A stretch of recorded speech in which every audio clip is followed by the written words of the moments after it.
Well, good morning. Before we start talking about the app, a couple things. Yes.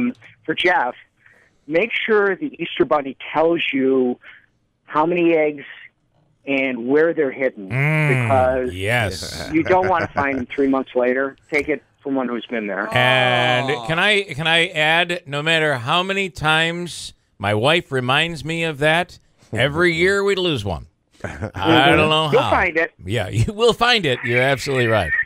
And the other thing is, I heard that Pink Floyd actually is renaming their iconic album Dark Side of the Shrimp. All right, Tim, while we have you on the line, I know that you're a big Comets supporter as well, and we have our intern, Kira, who's in here now. And tonight is the last game of the regular season, and we're trying to figure out the scenarios in which they could make it into the playoffs, right? And you are saying that Manaski is wrong. Not necessarily that he's wrong. Well, he's wrong. I like it better when you say Come on. Get right in his face. Yeah. So why is he wrong? In order for the Comets to make playoffs, their win percentage has to be better than St. John's. So I don't know. Even after all games are played. I think so. I think that's how they're doing it this year. I thought it came down to if they both have the same winning percentage, right? That would be a tie. But if and then it would come down to. What is it? Overtime wins, or what was it again that we were told? According to Andy, you're right. It was like overtime. It was overtime wins or something. Right. It probably starts. Tim, you say it probably starts at head-to-head play, and then after that it goes to. You've never run into this scenario before, have you, Tim? At the Boilermaker, it's like, all right, we've got a tie, and guy with the longest stride wins, or what? Exactly. And I have a hard time understanding the point system. I do too. Yeah, the problem is unlike other sports, she's looking at us like, what is wrong with you guys? How can you not understand this? It's basic. But other sports, you don't have the ties to deal with, and it just gets confusing with all of that. But that's why I'm in charge of such a simple sport. That's right. That's what I do is figure out, okay, you came out of that, okay, you win. That is how is the percentage? It's math, clearly, right? I think it's points gained over possible points available. Okay, which is correct. Which is point percentage. All right. That's the primary determination, not necessarily the tiebreaker. I actually jumped on the HL's website.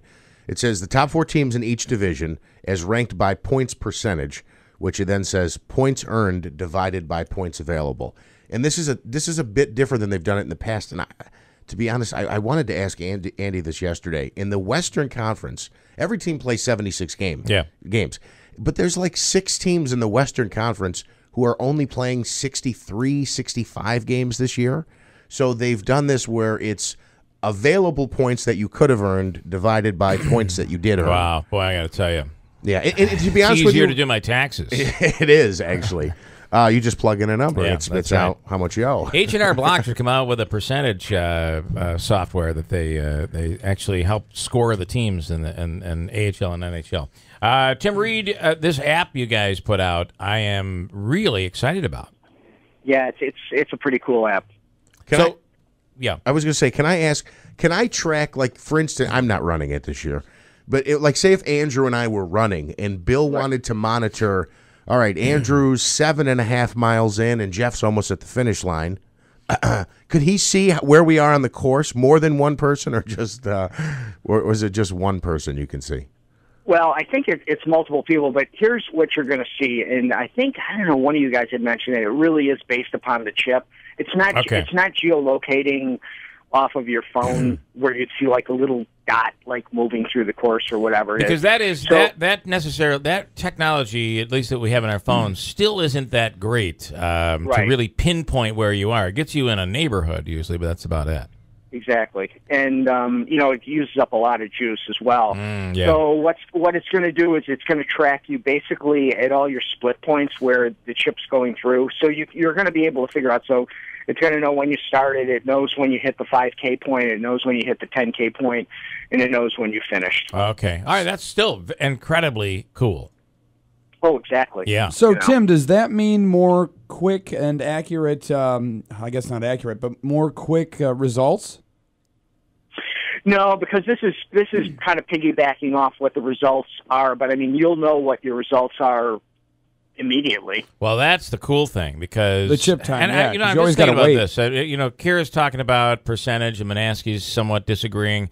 I just went to the AHL website, and this is what it says. And I think about now getting your result. You're going to be able to walk into the post race party and see your result. You'll be able to see it right there. It used to be, it's like, boy, I got to check the paper tomorrow to see how I finished. Yeah. Or we got to call somebody. Who can we get a hold of today? The technology today, it's a split second away right now, Tim.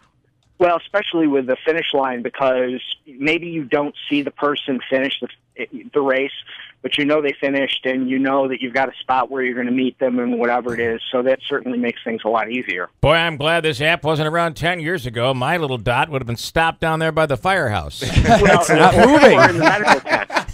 At the medical tent, yeah. He never really crossed the line, but I see him over here by this red cross. Really weird. All right. Well, listen, again, I think this is a great addition. You're pulling out all the stops here for 40 years. Absolutely. Well, one of the big things we're trying to do, too, is to use it to support our restaurants and things to do around here, because people come into the community and they just don't know what to do, or they want to know who's going to be at the expo and all the other events that are happening. So really, it's a great tourism piece. That is really that is awesome, because you're right. It's the one thing we don't do well. Is you go to some cities and everybody's on open table, and everybody's not here. There are only a few that are involved. So this could really help out those people that are wondering what to do once they get here. So I like it. All right, good stuff, Tim. Thanks. Great. You guys have a wonderful Easter. You too. Happy Easter. Tim Reed from the Boilermaker. And by the way, you'll see on if you search the app and you download it, you'll see the Boilermaker logo has 40 in it. That's the one, because every once in a while there's a couple different older things in there. You search for Boilermaker and then 40 in the logo, and you download that one. It's a cool app. And by the way, it is free.